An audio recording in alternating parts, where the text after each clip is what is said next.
اللہ اکبر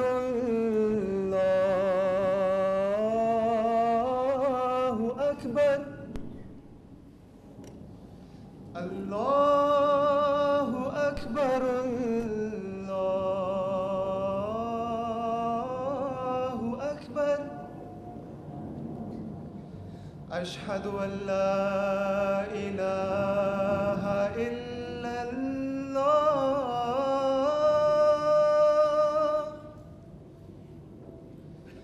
اشہد ان لا الہ الا اللہ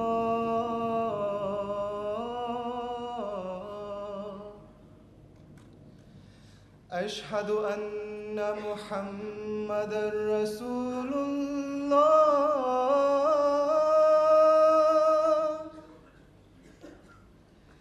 اشہد ان محمد رسول اللہ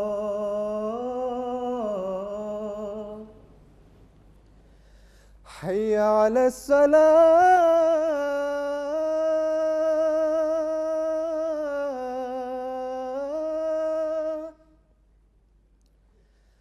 حی علی الصلاة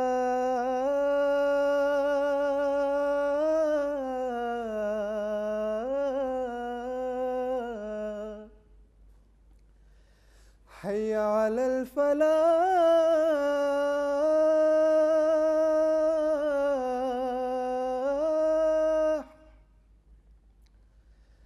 حی علی الفلاح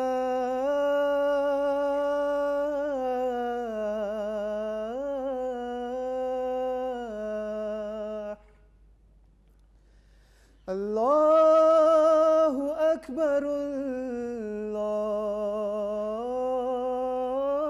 اللہ اکبر لا الہ الا اللہ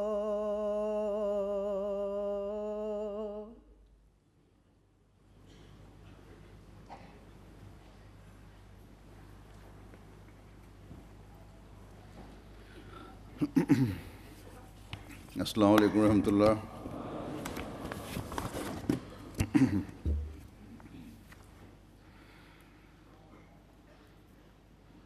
اشہد ان لا الہ الا اللہ وحدہ لا شریک لہ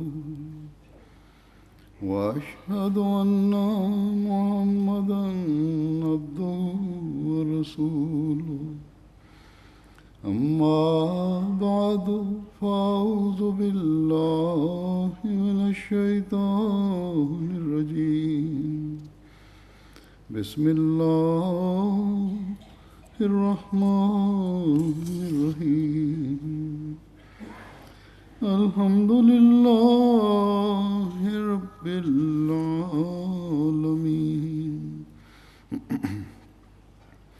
الرحمن الرحیم مالک یوم الدین ایاک نعبد وایاک نستعین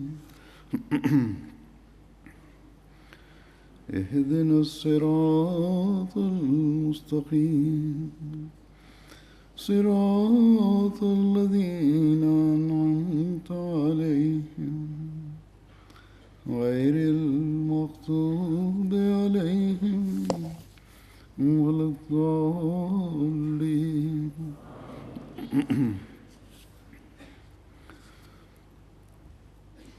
اللہ تعالیٰ کا یہ فضل و احسان ہم پر ہے کہ ہم نے حضرت مسیح موعود علیہ الصلوۃ والسلام کو مانا ہے، آپ کی بیعت میں شامل ہوئے ہیں. اس بات کو جہاں ہمیں اپنے ایمانوں میں بڑھنے کا ذریعہ ہونا چاہیے، کیونکہ اگر ماننے کے بعد ہم اپنے ایمان اور یقین میں نہیں بڑھتے تو اس ماننے کا کوئی فائدہ نہیں. وہاں بغیر کسی اساس کمتری کے اور بزدلی کے، احساس کے ہمیں کھل کر اسلام کا پیغام پہنچانا چاہیے۔ بعض نوجوانوں میں بعض دفعہ یہ خیال پیدا ہو جاتا ہے، لڑکوں اور لڑکیوں دونوں میں، کہ مسلمانوں کی جو حالت ہے اور جو فتنہ اور فساد ان کی طرف منسوب کیا جاتا ہے،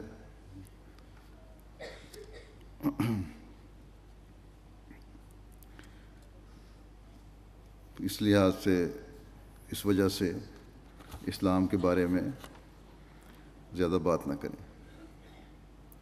وہ اکثریت اللہ تعالیٰ کے فضل سے بڑی ایکٹیو ہے، اور جو لیفلیٹنگ وغیرہ کی رپورٹس آتی ہیں اس میں اظہار ہوتا ہے کہ کافی حصہ لیا گیا ہے، لیکن ایک ایسی تعداد بھی ہے جو کسی نہ کسی لحاظ سے احساس کمتری کا شکار ہو جاتی ہے۔ بعض دفعہ مسلمان کہلانا تو ہے کیونکہ مسلمان ہیں، لیکن اس کا اظہار نہیں کرتے زیادہ جس طرح ہونا چاہیے، حالانکہ دوسرے مسلمانوں کے عمل سے تو ہمیں مزید جرأت پیدا ہونی چاہیے کہ اسلام کی حقیقی تصویر دنیا کو دکھائیں اور بتائیں کہ یہ اسلام کی سچائی کی دلیل ہے جو اس وقت مسلمانوں کی حالت ہے، کیونکہ حضرت صلی اللہ علیہ وسلم نے پیش گوئی فرمائی تھی کہ ایک زمانہ آئے گا جب مسلمانوں میں بگاڑ پیدا ہوگا، فتنہ و فساد ہوگا، نام نہاد علماء اس کے ذمہ دار ہوں گے،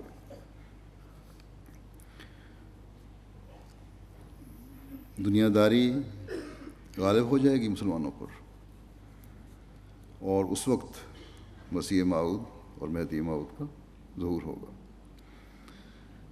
اور اسلام کی حقیقی تصویر دنیا کے سامنے وہ پیش کرے گا، اسلام کے حقیقی پیغام کو دنیا میں پھیلائے گا، اور ہم احمدی وہ ہیں جو اس مسیح موعود کے ماننے والے ہیں، اور حقیقی اسلامی تعلیم جس کی خوبصورت انداز حضرت مسیح موعود علیہ السلام نے ہمیں دکھائے اور سکھائے، ان پر عمل کرنے والے ہیں، بس کسی احساس کمتری کی ضرورت نہیں ہے۔ اسی طرح بعض لوگ دنیا داری کے ماحول کے زیر اثر دنیا کے ماحول میں زیادہ ڈوب گئے ہیں ان مغربی ممالک میں آ کر، اور زبانی تو دین کو دنیا پر مقدم رکھنے کا عہد کرتے ہیں، لیکن حقیقت میں عمل اس سے مختلف ہیں۔ یہاں کے لوگوں سے ملنے جلنے اور بہتر اخلاق غیروں کو دکھانے میں تو بہت بہتر ہیں ہمارے احمدی، لیکن عبادت اور اللہ تعالیٰ کا حق ادا کرنے کے وہ معیار نہیں ہیں جو ایک احمدی کے ہونے چاہیے۔ اسی طرح آپس کے تعلقات کے معیار میں بھی کمی ہے،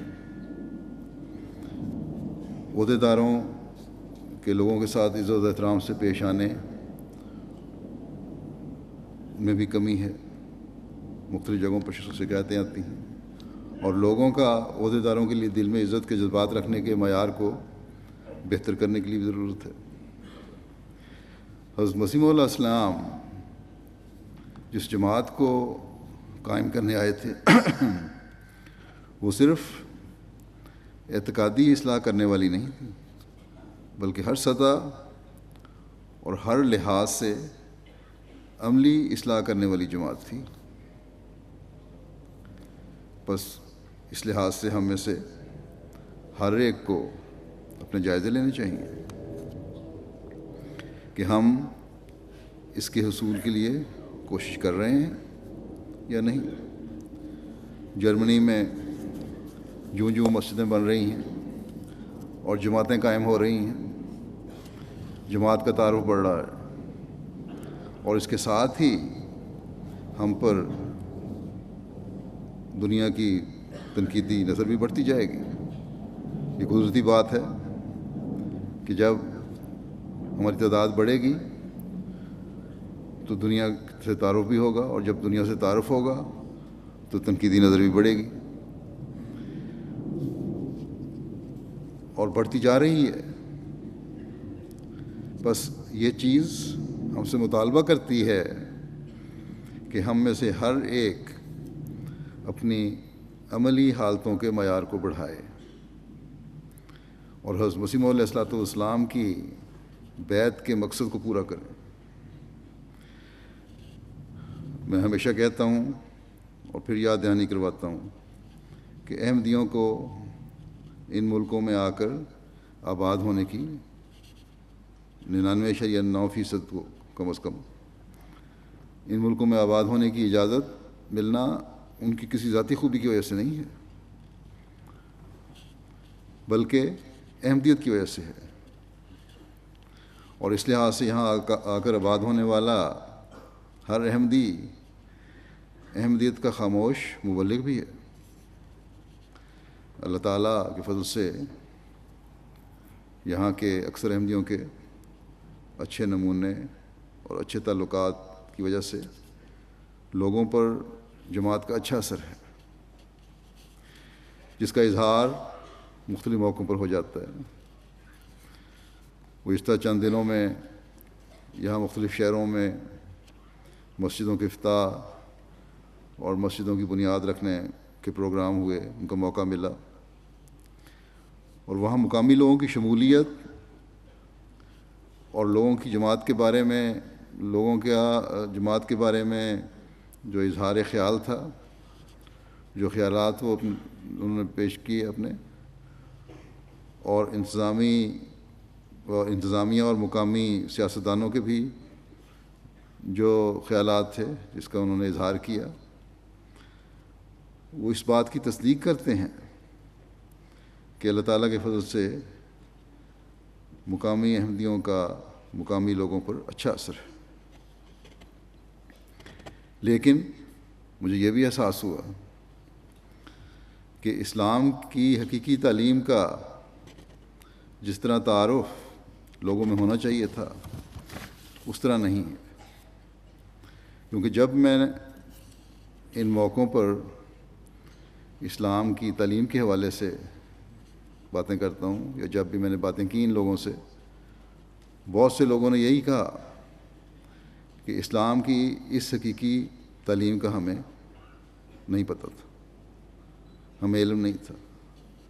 سب لوگوں نے برملا اس بات کا اظہار کیا کہ اسلام کی خوبصورت تعلیم کے یہ پہلو تو ہم سے چھپے ہوئے تھے۔ ہمارے ذہنوں میں تو اسلام کا وہی تصور ہے جو میڈیا ہمیں دکھاتا ہے۔ بے شک بعض احمدی ہمارے واقف ہیں، یہ بھی انہوں نے اظہار کیا، اور ان کی دعوت پر ہم یہاں آ تو گئے ہیں، لیکن ہمارے ذہنوں میں تحفظات تھے۔ کسی کا ذاتی تعلق پیدا ہونا اور تعلق رکھنا ایک بالکل مختلف چیز ہے، اور جماعتی طور پر کسی کو فنکشن میں بلانا اور لے کر آنا اور جماعت کے حوالے سے بات کرنا بالکل اور چیز بن جاتی ہے۔ لوگ سمجھتے ہیں کہ ٹھیک ہے یہ میرا دوست ہے، انفرادی طور پر اچھا ہوگا، لیکن پتہ نہیں جماعت بحیثیت جماعت کی کیا حالت ہے اور کیسے خیالات ہیں ان لوگوں کے۔ یہ بھی کہیں شدت پسند تو نہیں، اس لیے ان لوگوں کے ذہنوں میں تحفظات تھے۔ یہ عمومی تاثر اور ایسے تحفظات دنیا کے ہر ملک کے غیر مسلموں میں نے دیکھے ہیں کہ پتہ نہیں اگر ہم مسلمانوں کے فنکشن پر گئے تو کیا ہوگا، شاید دہشت گردی کا سامنا کرنا پڑے۔ لیکن یہ انہوں نے کہا کہ آپ کے فنکشن میں شامل ہو کر ہمیں پتہ چلا کہ ہماری سوچیں بالکل غلط تھیں، اور آپ کی باتیں سن کر ہمیں پتہ چلا، یہ مجھے انہوں نے کہا، اپنے خیالات کا اظہار کیا مختلف جگہوں پر، کہ اسلام یہ باتیں سن کر ہمیں پتہ لگا کہ اسلام ایک پرامن اور محبت کرنے والا مذہب ہے، محبت پھیلانے والا مذہب ہے، اور چند لوگوں کے عملوں کو اسلام کی طرف منسوب نہیں کرنا چاہیے۔ یہاں بھی مختلف فنکشنز پر اور دنیا میں اور جگہ بھی ایسے لوگ ملتے ہیں، جیسا کہ میں نے کہا، اور اظہار کرتے ہیں آ کے آپ کی باتیں سن کر ہمارے اسلام کے متعلق صرف شبہات دور نہیں ہوئے، جو شبہات یا تحفظات تھے صرف وہی دور نہیں ہوئے، بلکہ اگر ہمیں، یہاں بھی اظہار کیا ان دنوں میں بعض لوگوں نے، کہ اگر ہمیں کبھی کسی مذہب کی طرف آنے کی طرف توجہ پیدا ہوئی تو جماعت احمدیہ مسلمہ کی طرف ہی آئیں گے۔ اسلام کی باتیں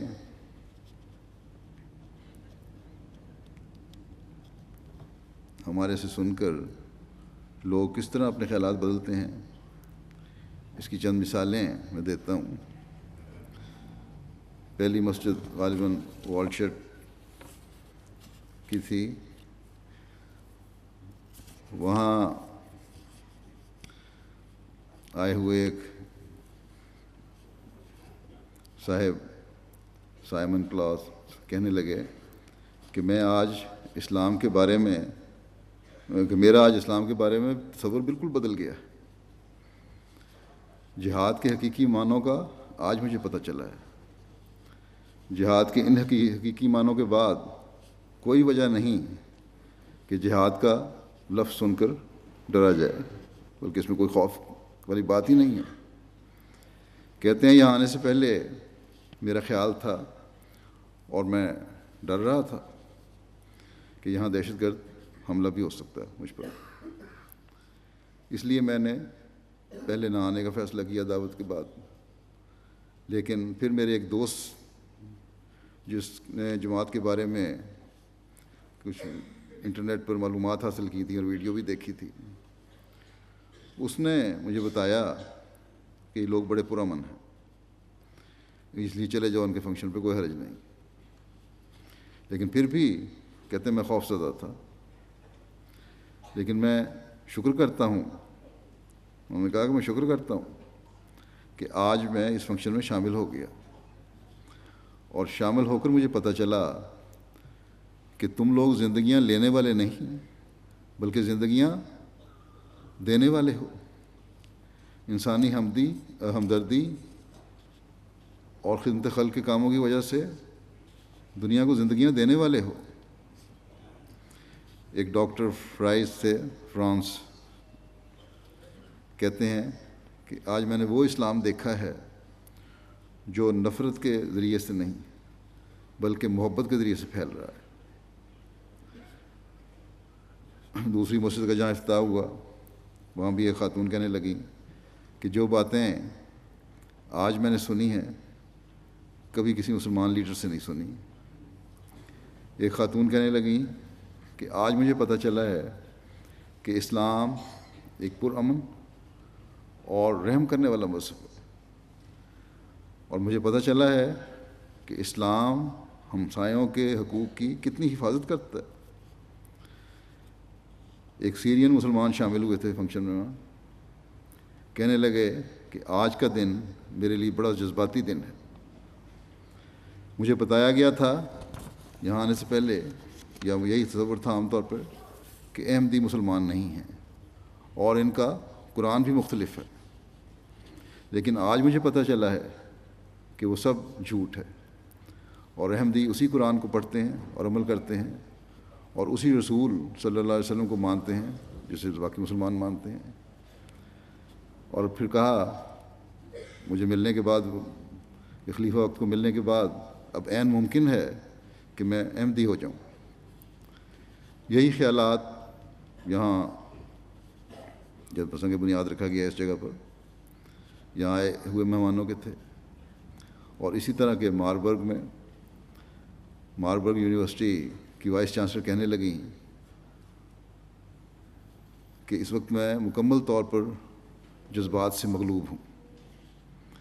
جماعت احمدیہ کے خلیفہ کی بات سن کر اور خاص طور پر مجھے ان باتوں پر جو میں نے وہاں اپنے ایڈریس میں کہا تھا کہ 2 جنتوں کا تصور پیش کیا تھا، بلکہ اسلام کی تعلیم بتائی تھی کہ اس دنیا کی بھی جنت ہے اور اگلے جہان کی بھی جنت ہے، تو کہتی ہیں 2 جنتوں کا جو یہ تصور ہے کہ اس دنیا کی جنت بھی ہے اور اگلے جہان کی جنت، اس کی وضاحت سے میں بہت متاثر ہوئی، اور یہ بھی کہ کس طرح انسان دنیا کی جنت، اس دنیا کی جنت حاصل کی جا سکتی ہے جو اگلے جہان کی جنت کا پیش خیمہ بنتی ہے۔ اسی طرح یہ بھی انہوں نے کہا کہ مجھے آج بانی اسلام حضرت محمد رسول اللہ صلی اللہ علیہ وسلم کی سیرت اور اسلام کی ابتدائی تاریخ کا بھی پتہ چلا ہے، اور یہ بھی کہ کس طرح اسلام حقوق کی ادائیگی کی تعلیم دیتا ہے۔ اگر یہ سب کچھ کہنے لگیں کہ اگر یہ سب کچھ دنیا سمجھ لے تو دنیا میں امن اور محبت اور بھائی چارہ قائم ہو جائے۔ یہ اس قدر جذباتی ہو رہی تھیں کہ جنہوں نے ان سے بات کی ہے وہ کہتے ہیں کہ روتے ہوئے کہنے لگیں کہ اس سے زیادہ میں بول نہیں سکتی، میرے میں طاقت نہیں ہے بولنے میں۔ اب ایک عیسائی خاتون ایک مسلمان فنکشن پہ آتی ہے، پہلے اس کو اسلام کی تعلیم کا پتہ نہیں، تعارف نہیں، بلکہ امیر صاحب نے مجھے بتایا کہ ان کو تعارف نہیں اور تلاش کر رہے تھے ان کو کہاں ہیں، وائس چانسلر ہیں، پڑھی لکھی خاتون ہیں، لیکن اس کے بعد باتیں سنی تو اس قدر جذباتی ہیں کہ اپنے جذبات کو کنٹرول نہیں کر سک رہی۔ تو ایسی خوبصورت اسلام کی تعلیم ہے، اس لیے کوئی وجہ نہیں کہ ہمیں کسی بھی قسم کے کوئی احساس کمتری ہو، کوئی کمپلیکس ہو۔ ایک خاتون مسز استر کہنے لگیں کہ آج تمہارے خلیفہ نے میرے ان تمام سوالوں کے جواب دے دیے ہیں جو یہاں میں اپنے دل میں رکھ کر لائی تھی۔ کہنے لگے کہ اس بات کا خوف ہے کہ آج میں نے اتنی خوبصورت باتیں سنی ہیں اور یہ سن کر میں جا رہی ہوں گھر، لیکن کوئی بعید نہیں کہ کل اسلام کو بدنام کرنے والا کوئی شخص اٹھے اور اسلام کے نام پر کوئی دہشت گرد حملہ کر دے اور لوگ اس کی طرف متوجہ ہو جائیں گے اور اس پرامن پیغام کو بھول جائیں گے۔ پھر یہ مجھے درد ہے، یہ مجھے تکلیف ہے۔ تو یہ احساسات ہیں جو لوگوں کے دلوں میں پیدا ہو رہے ہیں۔ اسی طرح کہ بے شمار تبصرے ہیں،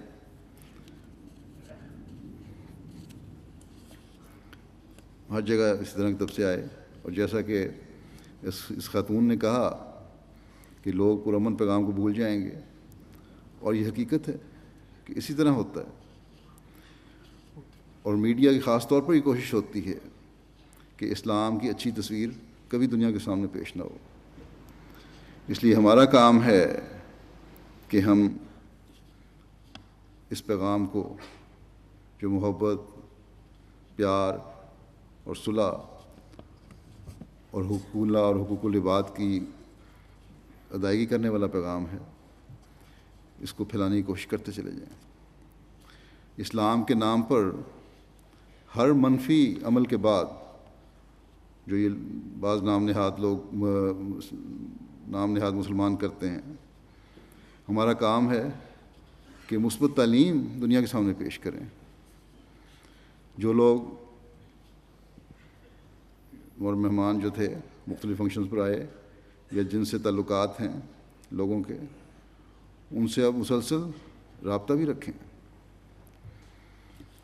ان لوگوں پر جو اثر ہوا ہے یہ سب کیوں ہوا ہے؟ کیا وجہ ہے اس کی؟ آخر ہم بھی وہی قرآن پڑھتے ہیں جو دوسرے مسلمان پڑھتے ہیں، ہم بھی نمازیں اسی طرح پڑھتے ہیں جس طرح دوسرے مسلمان پڑھتے ہیں، اسی شریعت کو مانتے ہیں جو حضرت صلی اللہ علیہ وسلم پر اتری، اور آپ کو آخری نبی مانتے ہیں۔ یہ سب اثر اس لیے ہوا کہ ہم نے حضرت مسیح موعود علیہ الصلوۃ والسلام کو مانا، اور جیسا کہ میں نے کہا، آپ علیہ السلام نے اسلام کی حقیقت کھول کر ہمارے سامنے رکھی کہ یہ حقیقی قرآنی تعلیم ہے جسے پھیلانا ہر احمدی کا فرض ہے۔ بس جہاں ہمیں اپنے اندر عملی تبدیلیاں پیدا کرنے کی ضرورت ہے، وہاں ہمیں آپ علیہ السلام کی لٹریچر کو پھیلانے کی بھی ضرورت ہے، اور یہ ہمارا کام ہے، بلکہ ذمہ داری ہے ہماری۔ جیسا کہ میں نے بتایا کہ ماربرگ میں مسجد کا سنگ بنیاد رکھا گیا تھا، وہاں بہت سے بہت سے مہمانوں میں یونیورسٹی کے پروفیسر اور طلباء بھی شامل تھے، وائس چانسلر بھی آئی ہوئی تھیں جن کے خیالات میں نے بتائے ہیں۔ وہاں یونیورسٹی کے 2 مصری پروفیسر بھی آئے ہوئے تھے جو اسلامیات اور عربی پڑھاتے تھے۔ میرے پوچھنے پر ایک نے بتایا کہ وہ اسلامیات میں اسلامی فلسفی بھی پڑھاتے ہیں۔ تو میں نے انہیں کہا کہ کیا آپ نے حضرت مسیح موعود علیہ الصلوۃ والسلام کی کتاب اسلامی اصول کی فلسفی پڑھی ہے؟ کہنے لگے نہیں۔ تو میں نے انہیں کہا کہ یہ ضرور پڑھیں، کیونکہ اس کے بغیر اسلامی اصول کی فلسفی کی گہرائی کا علم ہو ہی نہیں سکتا آپ کو، چاہے جتنا مرضی آپ ادھر ادھر سے علم حاصل کرتے رہیں۔ مجھے حیرت ہوئی کہ نیشنل سیکرٹری اشاد صاحب انہیں ساتھ لائے ہوئے تھے، اور یونیورسٹی میں ان میں سے ایک کے شاید اسٹوڈنٹ بھی رہ چکے ہیں یا ہیں، لیکن بہرحال دونوں سے واقفیت ان کی بہت گہری تھی۔ لیکن اس کے باوجود، یہ جاننے کے باوجود کہ کیا وہ پڑھاتے ہیں، کس سبجیکٹ میں ان کو دلچسپی ہے، ان کو یہ کتاب نہیں دی انہوں نے۔ بہرحال میں نے انہیں کہا کہ فوراً انہیں یہ کتاب دینے کا انتظام کریں۔ کل ان کا یہ خط بھی مجھے آ گیا کہ یہ کتابیں انہوں نے ان کو بھیج دیں۔ ان کو عربی میں یہ کتاب بھیجنی چاہیے تھی، اپنی زبان میں ان کو زیادہ سمجھ آئے گی۔ یہ ایسی کتاب ہے کہ جس کے بارے میں بہت سے عرب مجھے لکھتے ہیں کہ ہم نے اس کو پڑھ کر اسلام کی حقیقت کا ہمیں صحیح پتہ لگا، اور دوسرے لوگ بھی، کئی عیسائی بھی اور دوسرے بھی مجھے لکھتے ہیں کہ اس نے ہماری کایا پلٹ دی ہے۔ مکرم مصطفیٰ صابر صاحب مرحوم جماعت کے بہت بڑے عالم بھی تھے، بڑا گہرا علم تھا ان کا، بلکہ اسلام کا بھی بڑا گہرا علم رکھنے والے تھے۔ وہ بھی یہی کہتے تھے کہ ان کو احمدیت میں لانے میں سب سے زیادہ کردار اس کتاب نے ادا کیا ہے۔ بس جب پڑھے لکھے لوگوں سے تعارف ہو تو انہیں یہ کتاب ضرور دینی چاہیے۔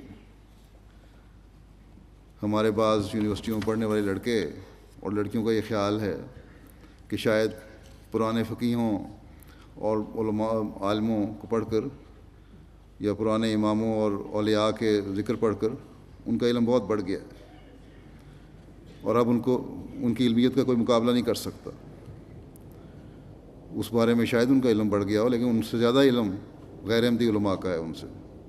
اس لیے اپنا مقابلہ صرف اس کو پڑھ کر یہ نہ سمجھیں کہ آپ عالم بن گئے۔ یہ کیڑا اگر کسی کے دماغ میں ہے تو اسے نکال دینا چاہیے۔ پرانے علماء اور اولیاء کو اب چھوڑیں، اب حقیقی علم اور اسلام کی صحیح تصویر حضرت مسیح موعود علیہ الصلوۃ والسلام کے علم کلام پڑھ کر ہی مل سکتی ہے۔ یاد رکھیں، جو فیصلے حضرت مسیح موعود علیہ الصلوۃ والسلام نے کیے ہیں وہی اصل فیصلے ہیں، اور آپ کے علم کلام کی بنیاد پر جو تفسیریں جماعت میں خلفاء نے کی ہیں وہی حقیقی تفسیریں ہیں۔ انہیں پڑھیں اور اپنا علم بڑھائیں۔ حضرت مسیح موعود علیہ السلام علیہ السلام اس زمانے کے حکم اور عدل بن کر آئے تھے۔ ہمیں یہ بات ہر وقت اپنے سامنے رکھنی چاہیے۔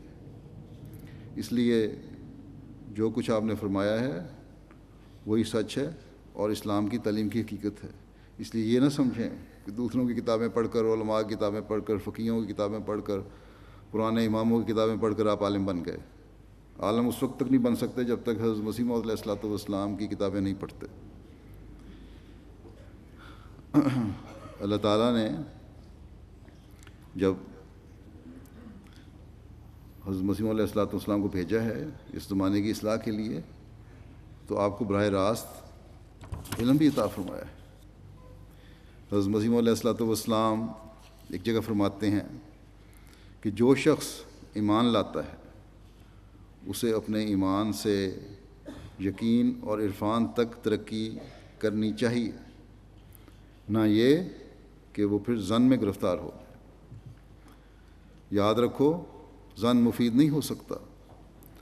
خدا تعالیٰ خود فرماتا ہے کہ ان الظن لا یغنی من الحق شیئا،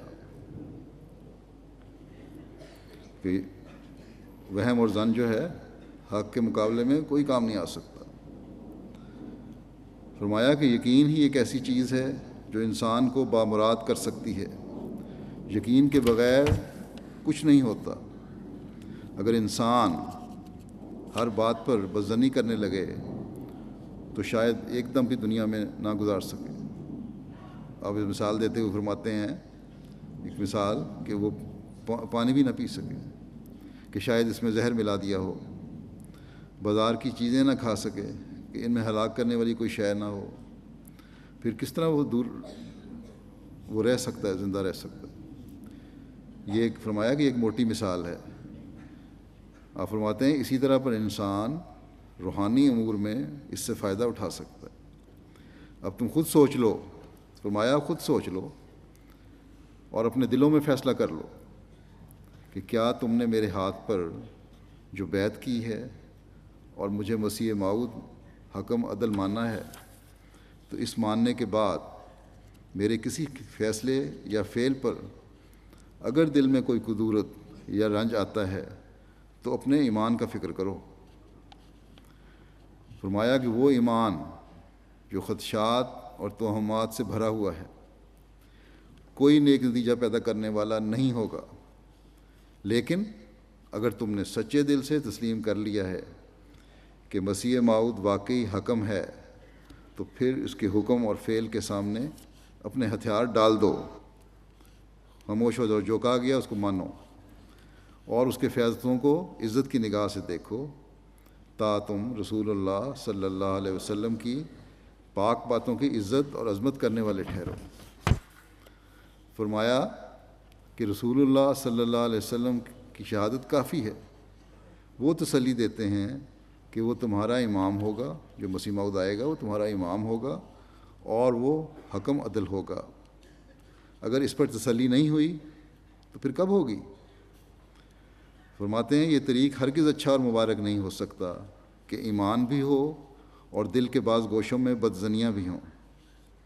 میں اگر صادق نہیں ہوں تو پھر جاؤ اور صادق تلاش کرو، اور یقیناً سمجھو کہ اس وقت اور صادق نہیں مل سکتا، اور پھر اگر کوئی دوسرا صادق نہ ملے اور نہیں ملے گا تو پھر میں اتنا حق مانگتا ہوں جو رسول اللہ صلی اللہ علیہ وسلم نے مجھ کو دیا ہے۔ جن لوگوں نے میرا انکار کیا ہے اور جو مجھ پر اعتراض کرتے ہیں انہوں نے مجھے شناخت نہیں کیا، اور جس نے مجھے تسلیم کیا، بیعت میں آ گیا اور پھر اعتراض رکھتا ہے، وہ اور بھی بدقسمت ہے کہ دیکھ کر اندھا ہوا۔ یہ بہت بڑی اہم چیز ہے کہ ماننا بھی اور پھر بعض شبہات دل میں ہوں تو پھر دیکھ کر اندھا ہو گئے اور زیادہ گناہ گار بن گئے۔ فرمایا کہ اصل بات یہ ہے کہ معاصرت بھی رتبے کو گھٹا دیتی ہے۔ ایک ماحول میں رہتے ہیں، ساتھ ساتھ رہتے ہیں، وہاں پتہ نہیں لگتا کہ انسان رتبہ اور مقام پہچان سکے۔ اسی لیے آپ فرماتے ہیں، مثال دی ہے حضرت مسیح عیسیٰ علیہ السلام کی، کہ اس لیے حضرت مسیح کہتے ہیں کہ نبی بے عزت نہیں ہوتا مگر اپنے وطن میں۔ فرمایا کہ اس سے معلوم ہو سکتا ہے کہ ان کو اہل وطن سے کیا کیا تکلیفیں اور صدمے اٹھانے پڑے تھے۔ یہ انبیاء علیہم السلام کے ساتھ ایک سنت چلی آتی ہے ہم اس سے الگ کیوں کر ہو سکتے ہیں؟ بس یہ جو کہتے ہیں کہ بعض لوگ اعتراض کر دیتے ہیں کہ ہم احمدیت پہ اعتراض کرنے والے یا حضرت مسیح علیہ السلام کے دعوے پر اعتراض کرنے والے کہ ان کی قوم کے علماء نے ان کو رد کر دیا اور احمدیوں کے خلاف فیصلہ دے دیا کہ غیر مسلم ہیں، یہ اس میں عرب بھی شامل ہیں، دوسری قوموں کی بھی شامل ہیں، تو یہ دلیل ان کے لیے کافی ہے کہ ہر جگہ ہر زمانے میں ہر قوم میں جب نبی آیا تو اس کے لوگوں نے رد کیا۔ آپ نے فرمایا کہ اس لیے ہم کو جو کچھ اپنے مخالفوں سے سننا پڑا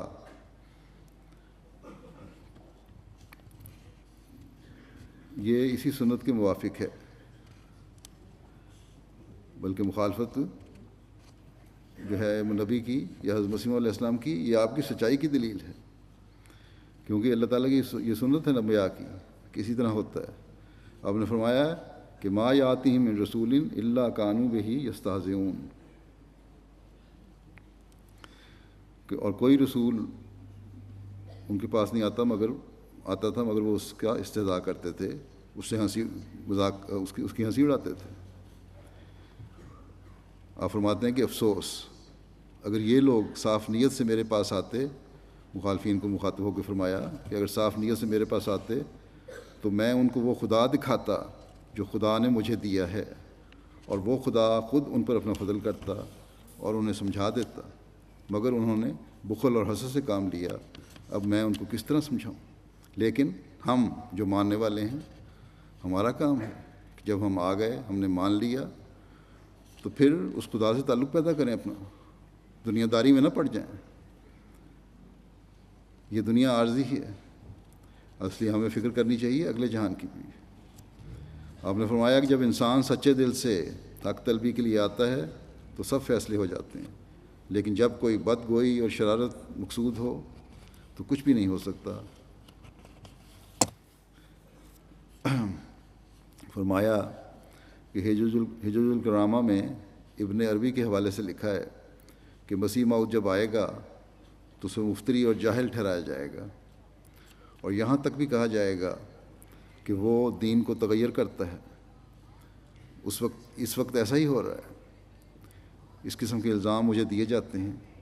ان شبہات سے انسان تب نجات پا سکتا ہے جب وہ اپنے اجتہاد کی کتاب ڈھانپ لے اور خود نہ ترجیحیں پیش کرتا رہے، وہ خط ایک طرف رکھ دے، اور اس کے بجائے فرمایا اور اس کے بجائے وہ یہ فکر کرے کہ کیا یہ سچا ہے یا نہیں، یہ دیکھو اور اس بات کی فکر کرو اور اللہ تعالیٰ سے دعا مانگو کہ یہ سچا ہے کہ نہیں۔ بعض امور آپ فرماتے ہیں بعض امور بے شک سمجھ سے بالا ہوتے ہیں، لیکن جو لوگ پیغمبروں پر ایمان لاتے ہیں وہ حسن ظن اور صبر اور استقلال سے ایک وقت کا انتظار کرتے ہیں تو اللہ تعالیٰ ان پر اصل حقیقت کو کھول دیتا ہے۔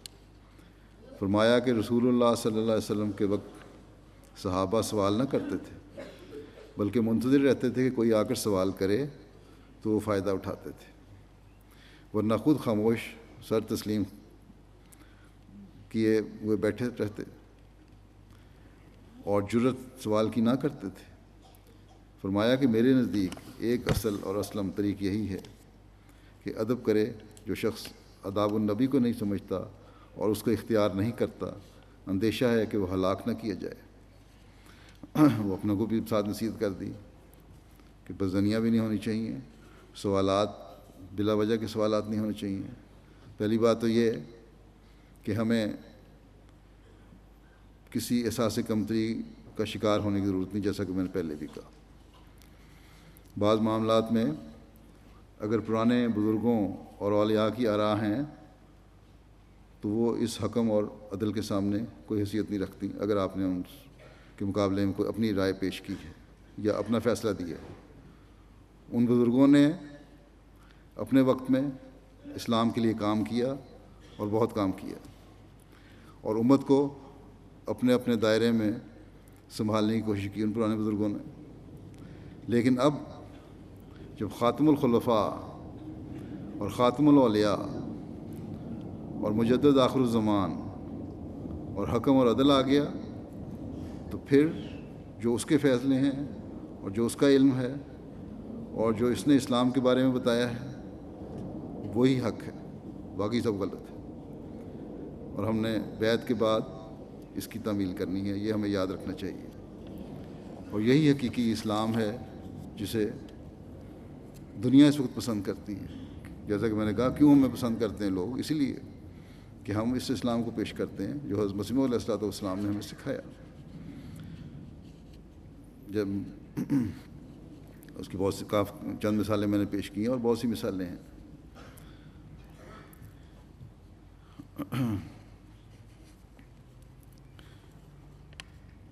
جیسا کہ میں نے یہ بھی کہا تھا، دوسری بات یہ بھی یاد رکھنی چاہیے کہ جو لٹریچر اور کتب حضرت مسیح علیہ السلام نے چھوڑا ہے، اس کو پڑھنا اور اس سے علم حاصل کرنا ہی حقیقی اسلام کے بارے میں ہمیں بتاتا ہے۔ بس جہاں خود پڑھیں وہاں دوسروں کو بھی دیں جن کے ساتھ گہرا واسطہ ہے، جو سعید فطرت ہیں، انہیں لٹریچر دینا ضروری ہے، اور روزمرہ کے مسائل اور معاملات میں انہی کے حوالے ہمیں دینے چاہیے، اور یہ ضروری ہے۔ بس ہر احمدی کو آپ علیہ السلام کے لٹریچر کے سے خود بھی زیادہ سے زیادہ استفادہ کرنا چاہیے اور آگے پھیلانا بھی چاہیے اسے۔ ہمیں اس بات کی پرواہ نہیں اور نہ کرنی چاہیے کہ دنیا کیا کہے گی، غیر مسلم دنیا میں یا دنیاوی لوگوں میں ہمارے متعلق کیا خیالات پیدا ہوں گے۔ انبیاء اور اللہ تعالیٰ کے فرستادے آتے ہی اس وقت ہیں جب دنیا میں دنیا داری زیادہ ہو جائے اور دین میں بگاڑ پیدا ہونا شروع ہو جائے، اور اکثریت دنیا میں پڑھ کر دین کو بھول جاتی ہے اور ان کو صحیح راستے پر لانا ہوتا ہے آنے والوں کا کام۔ بس ہم نے مسیح موعود علیہ السلام کو مان کر دنیا کی اصلاح کا بیڑا اٹھایا، اس لیے مخالفت بھی ہوگی۔ دنیا والے اپنی دنیاوی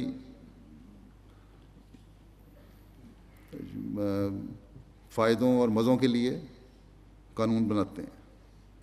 اگر وہ قانون خدا تعالیٰ کے حکموں کے خلاف ہیں تو ہم نے قانون کے دائرے میں رہتے ہوئے دنیا کی اصلاح کرنی ہے اور انہیں صحیح راستہ دکھانا ہے۔ اس میں کسی قسم کی احساس کمتری کی یا ڈرنے کی ضرورت نہیں ہے، اور یہ کام حکمت سے کرنا ہے۔ بس ہمیں ڈرنے کی ضرورت نہیں۔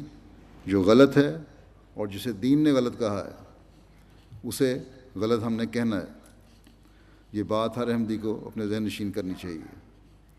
حضرت مسیح موعود علیہ السلام نے زیادہ سوالات کرنے سے جو اپنے وقت کے لوگوں کو مثال دے کے نبی کی کہا تھا کہ زیادہ سوال نہیں کرنے چاہیے، اس لیے کہ اس سے کامل اطاعت ظاہر نہیں ہوتی۔ اس لیے فرمایا کہ دوسرے لوگ آ کر سوال کرتے ہیں تو پھر جواب پر ایمان لانے والوں کو بھی تسلی ہو جاتی ہے۔ اور نبی کی کیفیہ شناسی ایسی ہوتی ہے کہ آنے والوں کے جواب ان کے ذہنوں میں رکھتے ہوئے دے دیتا ہے۔ اگر ایک بعض آنے والے یہ کہہ سکتے ہیں مجھے، جو میں انتہائی ادنا غلام ہوں حضرت مسیح علیہ السلام کا، کہ ہمارے ذہنوں میں جو سوال تھے اس تقریر نے ہمارے سوالوں کے جواب دے دیے، تو نبی کی تو کیفیہ شناسی بہت زیادہ ہوتی ہے۔ اس لیے ہر باریکی میں جا کر وہ جواب دے دیتے ہیں جواب دینے والوں کے۔ اس لیے یہ نہیں سمجھنا چاہیے کہ جواب کوئی نہیں ہے، جواب ہیں، لیکن ماننے والوں کا یہ بھی کام ہے کہ اطاعت کے معیاروں کو بھی بلند کریں۔ حضرت مسیح علیہ السلام کی کامل اطاعت حضرت خلیفہ مسیح اول نے کی، اور اس کا ذکر بھی حضرت مسیح نے فرمایا۔ آپ حضرت مسیح علیہ السلام کی مجالس میں بیٹھتے تھے، اور یہی روایات میں آتا ہے کہ سر جھکا کر بیٹھے رہتے تھے، کبھی خود نہ بولے نہ سوال کیا، اور جب سوال کرنے والے آتے تھے تو ان سے آپ فائدہ اٹھایا کرتے تھے، نوٹ کیا کرتے تھے، یا حضرت مسیح علیہ السلام کے اپنے جو ارشادات ہوتے تھے مجلس میں ان کو غور سے سنتے تھے، اور ان سے فائدہ اٹھاتے تھے۔ یہ یاد رکھیں، پہلے میں نے کہا کہ یہ بات نہیں کہ دین اسلام میں بعض سوالوں کے جواب نہیں ہیں، نہیں، بلکہ ہر بات کا جواب ہے، اور حضرت مسیح علیہ السلام نے اپنی کتب اور ارشادات میں ہر قسم کے سوالوں کے جواب دیے ہوئے ہیں۔ اس لیے میں نے یہ کہا تھا اور میں کہتا ہوں کہ مطالعہ کرنا چاہیے۔ اسلام کی برتری ثابت کرنے کے لیے ہمیں اس مطالعے کی بہت ضرورت ہے۔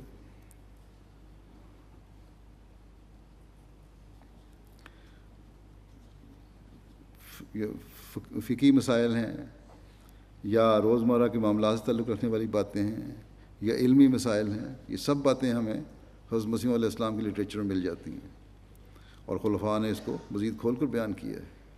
بس اس طرف توجہ کرنے کی ضرورت ہے، اسے پڑھیں اور اس پر غور کریں۔ حضرت مسیح علیہ السلام نے بار بار اپنی جماعت کو نصیحت فرمائی ہے کہ انہیں کیسا ہونا چاہیے اور ان کے ایمان کی کیا حالت ہونی چاہیے۔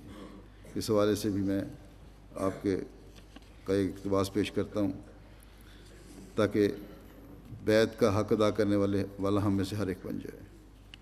آپ اپنی جماعت کو ایک بڑی ضروری نصیحت کرتے ہوئے فرماتے ہیں کہ آج کل زمانہ بہت خراب ہو رہا ہے، قسم قسم کا شرک، بدعت اور کئی خرابیاں پیدا ہو گئی ہیں۔ بیعت کے وقت جو اقرار کیا جاتا ہے کہ دین کو دنیا پر مقدم رکھوں گا، یہ اقرار خدا کے سامنے اقرار ہے۔ غور کرنے والی بات ہے کہ اقرار خدا کے سامنے اقرار ہے۔ اب چاہیے کہ اس پر موت تک خوب قائم رہے، ورنہ سمجھو کہ بیعت نہیں کی، اور اگر قائم ہو گئے تو اللہ تعالیٰ دین و دنیا میں برکت دے گا۔ فرماتے ہیں اپنے اللہ کے منشا کے مطابق پورا تقوی اختیار کرو۔ زمانہ نازک ہے، قہر الہی نمودار ہو رہا ہے، اور خدا جو اللہ تعالیٰ کی مرضی کے موافق اپنے آپ کو بنا لے گا، وہ اپنی جان اور اپنی آل اور اولاد پر رحم کرے گا۔ دنیا کے حالات جو بگڑ رہے ہیں آج کل، اس پر غور کرتے ہوئے سب کو اللہ تعالیٰ کی طرف بہت زیادہ رجوع کرنا چاہیے۔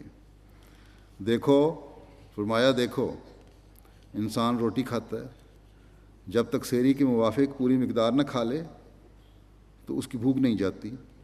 اگر وہ ایک بھورا روٹی کا کھا لے، ایک ٹکڑا ذرا توڑ کے کھا لے، تو کیا وہ بھوک سے نجات پائے گا؟ ہرگز نہیں۔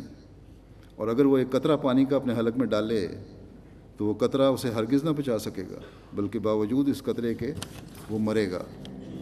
فرمایا کہ حفظ جان کے واسطے وہ قدرے محتاط جس سے زندہ رہ سکتا ہے، جب تک نہ کھا لے اور نہ پیوے نہیں بچ سکتا۔ ایک مقررہ مقدار ہے، وہ بہرحال کھانا ضروری ہے زندہ رہنے کے لیے۔ فرمایا کہ یہی حال انسان کی دینداری کا ہے، جب تک اس کی دینداری اس حد تک نہ ہو کہ سحری ہو، بچ نہیں سکتا۔ دینداری، تقوی، خدا کے احکام کی اطاعت کو اس حد تک کرنا چاہیے جیسے روٹی اور پانی کو اس حد تک کھاتے اور پیتے ہیں جس سے بھوک اور پیاس چلی جاتی ہے۔ فرمایا خوب یاد رکھنا چاہیے کہ خدا تعالیٰ کی بعض باتوں کو نہ ماننا اس کی سب باتوں کو ہی چھوڑنا ہوتا ہے۔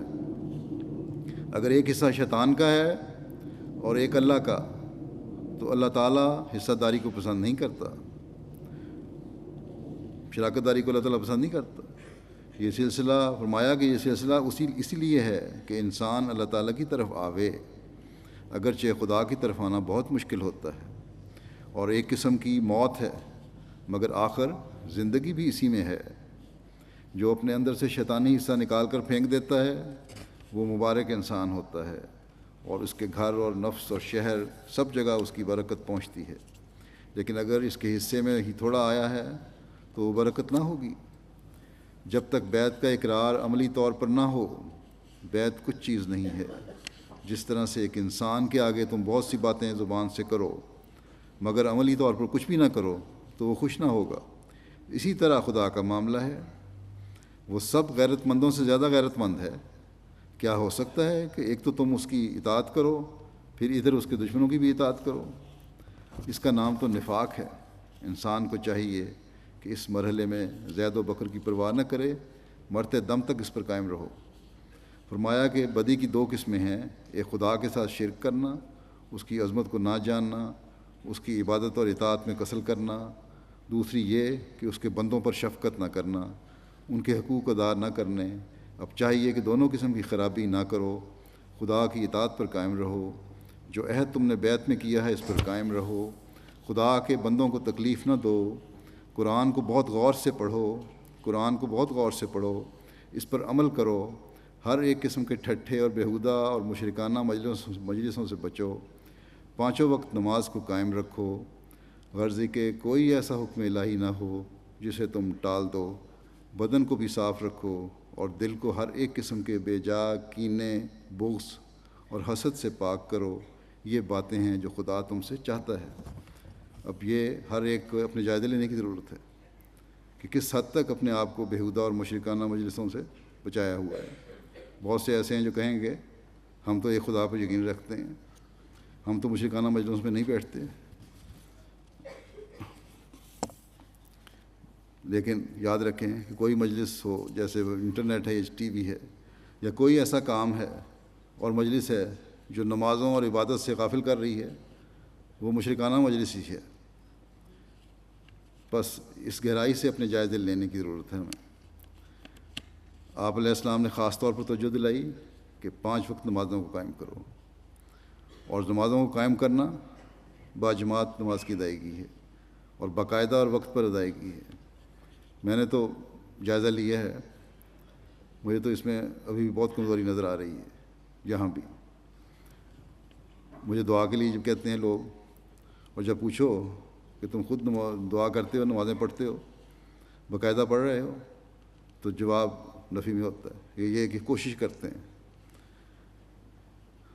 بس اگر دعا کے لیے کہنے والے کہ اپنے اندر اپنی تکلیف کو دور کرنے کے لیے دعا سے کا درد پیدا نہیں ہوتا، تو دوسرے کو کس طرح پیدا ہو سکتا ہے؟ اس کے لیے دعا کرے۔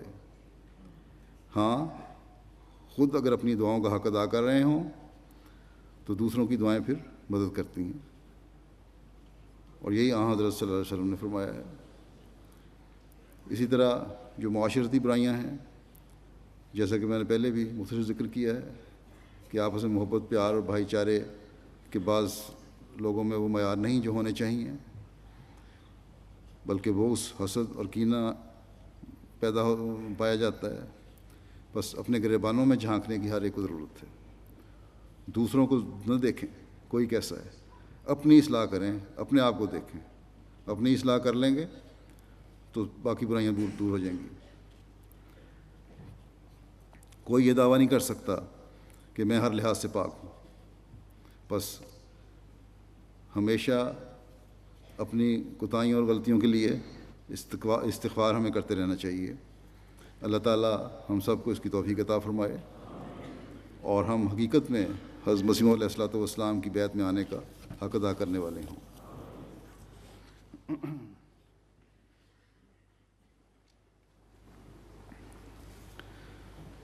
الحمد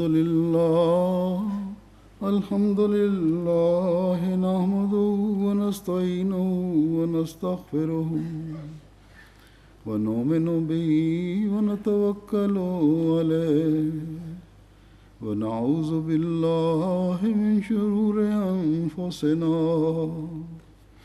ومن سیئات اعمالنا من يهده الله فلا مضل له ومن يضلل فلا هادي له ونشهد أن لا إله إلا الله ونشهد أن محمدا عبده ورسوله عباد الله رحمكم الله إن الله يأمر بالعدل والإحسان وإيتاء ذي القربى وينهى عن الفحشاء والمنكر والبغي يعظكم لعلكم تذكرون اذكروا الله يذكركم وادعوه يستجب لكم ولذكر الله أكبر.